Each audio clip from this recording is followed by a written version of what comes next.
An occupational hazard is an accident or injurious incident experienced in the workplace. Short-term risks may include physical injury, while long-term risks may be a higher incidence of developing occupational disease, such as cancer or heart disease. The matchstick industry in the 19th and early 20th centuries saw the rise of a peculiar disease called phossy jaw, affecting those who worked with white phosphorus without proper safeguards. It was caused by white phosphorus vapor, which destroys the bones of the jaw. This manifested itself in, initially, toothaches and flu-like symptoms, then tooth loss, abscesses, swelling, the internal bleeding, and necrosis of the jaw. Mortality was reported in around 20% of cases. Those with phossy jaw would usually begin suffering painful toothaches and swelling of the gums. The pain was characterized as persistent yet progressive, spreading to neighboring teeth and jawbone. A chain of red bumps and wounds would soon appear, with profuse pus discharge. Some dry wounds opened up to expose parts of the sensitive jawbone, which would discolor to brown due to the exposure to air. Further progression led to the formation of dead bone, that is separated from living bone, after 3 months, and the jaw totally separating in 6 months. The distinguishing feature of this disease was the eventual disconnection of the dead bone, usually the lower jaw, which was described as porous and light in weight. For those who could afford surgery at the time, where chloroform was still used instead of anesthesia, the remaining jawbone was removed by breaking it to fragments, while still inside the skin, then pulling it out piece by piece. Due to the presence of phosphorus, the affected bones glowed a greenish-white color in the dark. The condition also affected the brain, provoking seizures in some chronic cases.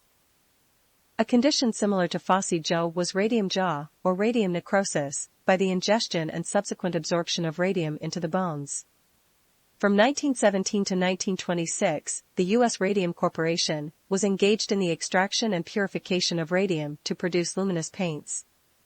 The radium girls were female factory workers who contracted radiation poisoning from painting watches with self-luminous paint. Told that the glowing paint was harmless, the women ingested deadly amounts of radium, since they were instructed to point their brushes on their lips in order to give it a fine tip. The misinformation that what they were handling was harmless, and the fascination of a glowing substance, led to some girls painting their fingernails, face, and teeth. Among the first to see problems were dentists. Dental pain, loose teeth, lesions and ulcers, and the failure of tooth extractions to heal, were some of these conditions. Many of the women later began to develop anemia, bone fractures, and necrosis of the jaw. The women also experienced suppression of menstruation and sterility. U.S. Radium and other watch-dial companies rejected claims that the affected workers were suffering from exposure to radium. For some time, doctors, dentists, and researchers complied with requests from the companies not to release their data. In 1923, the first dial painter died, and before her death, her jaw fell away from her skull. By 1924, 50 women who had worked at the plant were ill, and a dozen had died. At the urging of the companies, worker deaths were attributed by medical professionals to other causes. Syphilis, a notorious sexually transmitted infection at the time, was often cited in attempts to smear the reputations of the women. Even after the women found a lawyer, the litigation process moved slowly.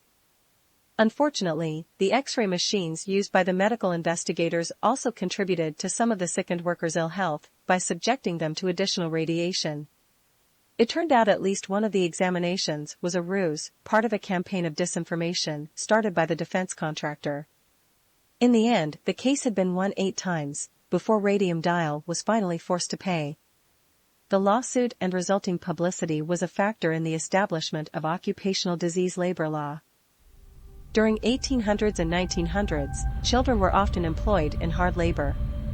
The cotton factories of Manchester, England, for example, had massive whirling, grinding machines to make thread. One accident involved a young woman whose apron was caught up in machinery. In a matter of seconds, the machine pulled the skin of her stomach and upper thigh, eventually grinding down muscle and even bone, before workers could stop the machine. While this left her crippled, she was forced to return to her job, on crutches, due to her work contract, lest she languish in her already impoverished lifestyle. A mule scavenger was a role that required children, between 8 and 12, to crawl beneath massive weeding machines, known as mules.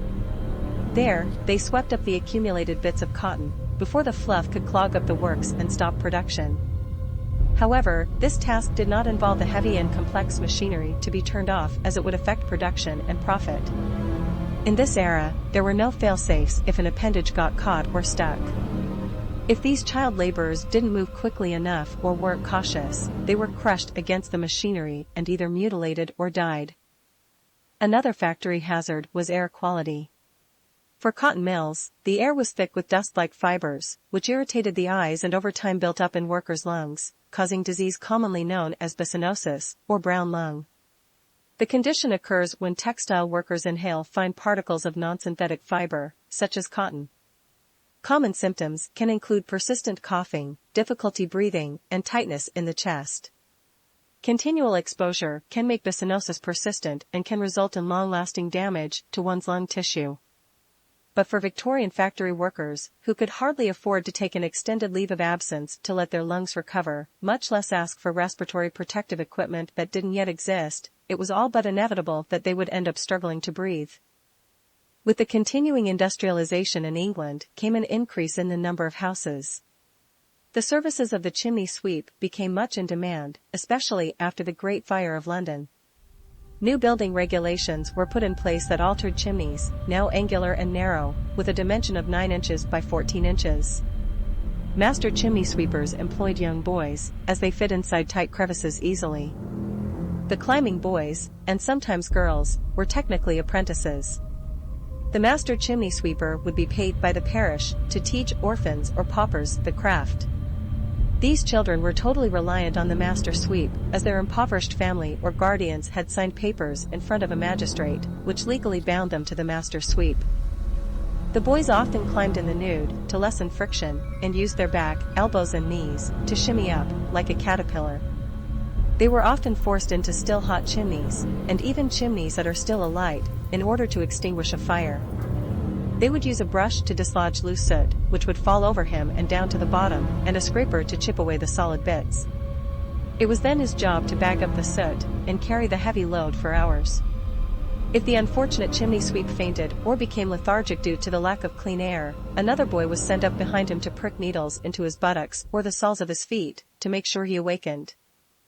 Careless climbing boys could get stuck with their knees jammed against their chins. The harder they struggled, the tighter they became wedged. They could remain in this position for many hours until they were pushed out from below or pulled out with a rope. If their struggling caused a fall of soot, they would suffocate. Dead or alive, the boy had to be removed, and this would be done by dismantling the chimney, which cost the master sweeper money. An apprentice would do 4 or 5 chimneys a day. When they first started, they scraped their knees and elbows, so the master would harden up their skin by standing them close to a hot fire, and rubbing in strong brine using a brush. This was done each evening until the skin hardened.